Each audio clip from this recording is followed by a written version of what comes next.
है नासा, जैसे इतनी बैल छोड़ जाए वैद नवज तज आशा, और तैसे ये नरदेही है ना करियो विश्व वासा। कहा बैल खत्म होने पर किलौरी छोड़ के चल देती है। जब शरीर छूटने का वक्त आता है, पहले के हकीम 2-4 दिन पहले बता देते थे कि अब समय पूरा हो गया, जाएंगे। तो ये शरीर उदो मैं भी नहीं ले जा पाऊंगा अपने निजाम पर, तुम्हारा कैसे जाएगा। कहने लगे महाराज फिर क्या किया जाए। कहा फिर सुन लो, गीता उठा के नहीं लोग देखते हैं, साहब भरा हुआ है।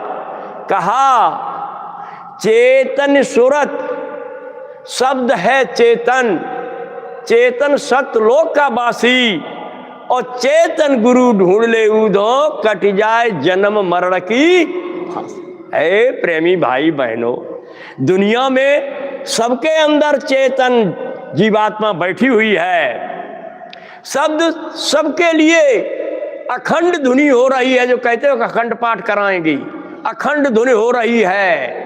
किसी के लिए ये नहीं है कि फलाने के लिए आवाज है, फलाने को नहीं है, सबके लिए हो रही है। और चेतन सतलोकावासी, जहां से जीवात्माओं को तारी सतपुरुष, वहां यहाँ का मालिक यहाँ गुरु बन के आता है सतलोक से।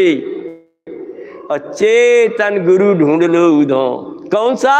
तो आज आपके हमारे बीच में जो मालिक ने इतनी मेहनत की, गुरु महाराज ने, वो इतनी मेहनत महाराज जी कर रहे हैं। अगर हम आप इतनी मेहनत और कर लो क्या भजन में, तो अपने आप देख लोगे कि इस वक्त चेतन कौन है गुरु।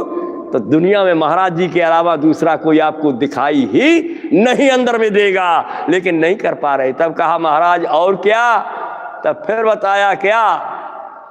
भगवान कृष्ण कह रहे कि मैं तो 3 लोक का स्वामी और जन्म मरण का नासा, खोजो संत तत्वदर्शी कोई तबाव मेरे पासा।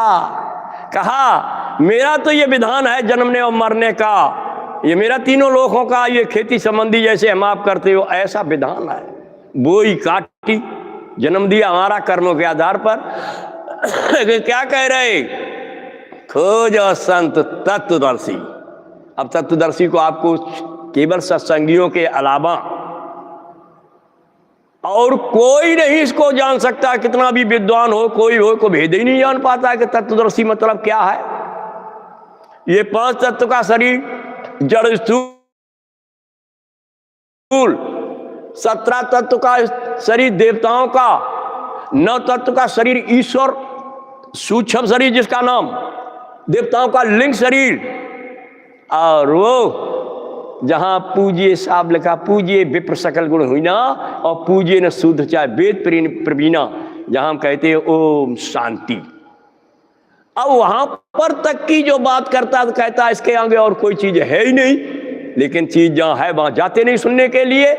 चारों शरीरों का जब खोल उतर जाता है तब क्या लिखा है महापुरुषों ने, ना कोई पुरुष नार ना कोई सभा एक समाना, और पोथी पढ़ो भेद न जाने, गुरु मिले तब जाना। वहां पर दोनों बीच बदले हुए एक हो जाते हैं। नर का नर और मादा का मादा कहां तक रहेंगे, ब्रह्म के स्थान तक। जब चारों खोलों का कपड़ा उतर जाता है, जैसे आपने देखा नागा पंथ में जैनी धर्मी जो है, जैन धर्म वाले नागा पंथ में, उन्होंने थोड़े ये कहा था महावीर बुद्ध ने कि ये कपड़ा उतार के नंगे होकर के घूमो तब उस मालिक को पाओगे। लेकिन उन्होंने क्या कहा था, नागा पंथ अंत को जाना, तब ये भेद किया बखाना, छोड़त जड़तर भई मना, ताको नागा पंथ बताना, 4 शरीर छोड़ जग जाना, ताको फिर न आना जाना, जन्म मरण छूटे विदिनाना, बैसुरत है चतुर सजा। 4 शरीरों को खोल को उतारने का भेद केवल महाराज जी के अलावा गुरु महाराज बता के गए। महाराज जी के अलावा 4 शरीरों के खोल को उतारने वाला, हिंदुस्तान की बात छोड़ दो, दुनिया में कोई महात्मा नहीं है जो 4 शरीरों के खोल को उतारने का भेद बताई। कहा भगवान कृष्ण ने ऊधों को समझाते हुए फिर क्या कहा, ऊधो संत शरण में जाओ, योग विधि अपनाओ, और नाम खजाना उनसे लेकर धाम हमारे आओ। अब बताओ, अगर वो कह देते का कि मां संत की शरण में जाकर के हमारा नाम गाते रहना, हमारी शरण में रहना, लेकिन